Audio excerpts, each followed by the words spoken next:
આજે આપણે બનાવીશું ચટપટો ગોટલીનો મુખવાસ। પાચનમાં મદદરૂપ થાય એવો અને ખૂબ જ ટેસ્ટી લાગે છે। તો ચાલો રેસીપી શરૂ કરીએ। ગોટલીનો મુખવાસ બનાવવા માટે મેં અહીં કેરીના ગોટલાને આ રીતે 10 થી 15 દિવસ માટે સૂકવી લીધા હતા। કેરીનો રસ કાઢ્યા પછી ગોટલીને સારી રીતે ધોઈને સૂકવી લેવાના છે। હવે ગોટલીનો મુખવાસ બનાવવા માટે આપણે ગોટલી કાઢવાની છે। તો એના માટે આ રીતે ગોટલો લઈને એના જે ડીચાવાળો ભાગ છે એ તરફ દસ્તાથી અથવા તો પથ્થર વડે પ્રેશર આપીને ગોટલાને તોડી લેવાનો છે। હવે ગોટલાની કિનારી ભાંગે એટલે એને આ રીતે પહોળો કરીને એમાંથી ગોટલી કાઢી લેવાની છે। ગોટલી કાઢ્યા પછી ઉપરની આ બ્રાઉન કલરની છાલ પણ જેટલી નીકળે એટલી કાઢી લેવાની છે।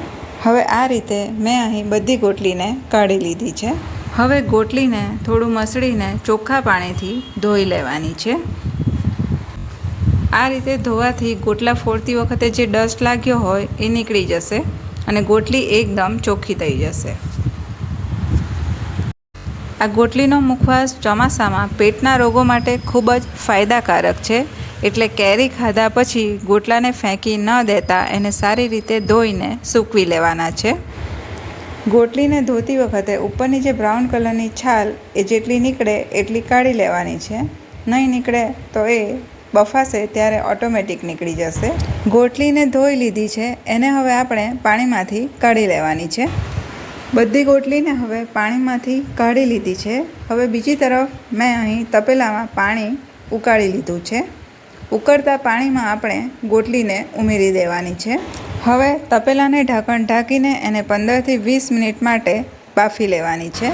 કેરીની ગોટલીને તમે કુકરમાં 3 થી 4 વિસલ સુધી કૂક કરી શકો છો અથવા તો પહેલાં કેરીના ગોટલાને 10 થી 15 વિસલ સુધી કૂક કરી લેવાના છે।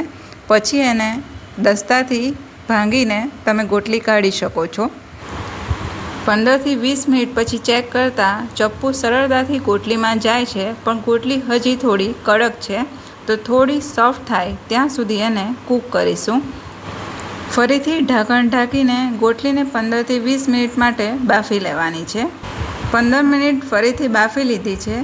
હવે ફરીથી ચેક કરી લઈશું। ટોટલ અડધો કલાક બાફતા ગોટલી સરસ રીતે બફાઈ ગઈ છે।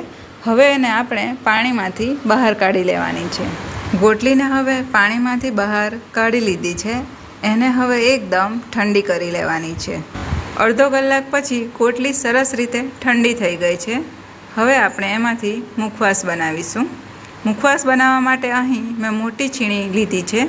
તમારી પાસે જે છીણી હોય તેનો તમે ઉપયોગ કરી શકો છો। હવે ગોટલીને આપણે છીણી લેવાની છે। ગોટલી છીણતી વખતે થોડું સાચવીને છીણવાનું છે, કારણ કે છીણી હાથમાં વાગી શકે છે। હવે અડધી ગોટલીને આ રીતે છીણી લીધી છે। બાકીની ગોટલીને આપણે કટ કરી લઈશું।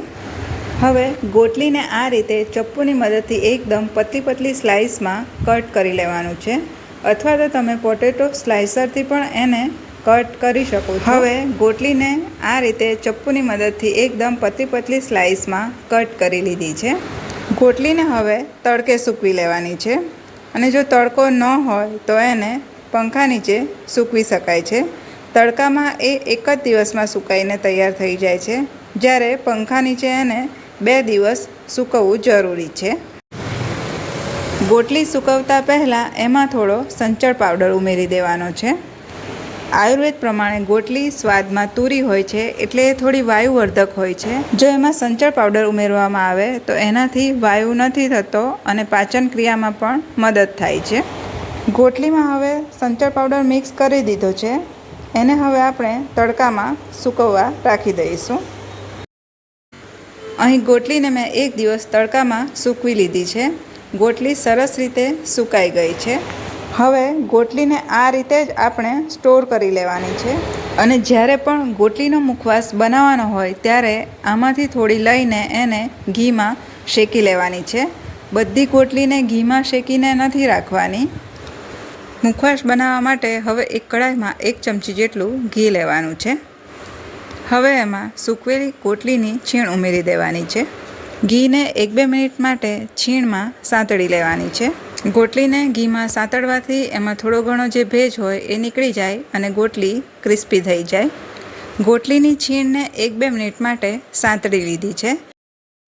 ગોટલીની છીણ ક્રિસ્પી થઈ ગઈ છે. એમાં હવે આપણે મસાલા કરી લઈશું. સૌથી પહેલાં 1/4 ટીસ્પૂન જેટલો મરીનો પાવડર, 1/4 ટીસ્પૂન જેટલી સૂંઠ, 2 ચપટી જેટલો સંચળ પાવડર અને 1 ચપટી જેટલો આમચૂર પાવડર ઉમેરીશું. હવે બધું બરાબર મિક્સ કરી લઈશું. ગોટલીને આપણે ઘીમાં સાંતળી છે એટલે ઉપર ઓઇલનું કોટિંગ છે એટલે બધા મસાલા ઉપર સરસ રીતે ચોંટી જશે. હવે ગોટલીના મુખવાસને સરસ રીતે મિક્સ કરીને ગેસની ફ્લેમને બંધ કરી દઈશું અને એને એકદમ ઠંડો કરી લઈશું. ગોટલીનો મુખવાસ એકદમ ઠંડો પડે એટલે એને એરટાઇટ કન્ટેનરમાં ભરી લેવાનું છે. આ મુખવાસને તમે વરિયાળી સાથે મિક્સ કરી શકો છો. આ મુખવાસ ખાવામાં ખૂબ જ ચટપટો લાગે છે અને પેટની સમસ્યાઓમાં ફાયદાકારક છે.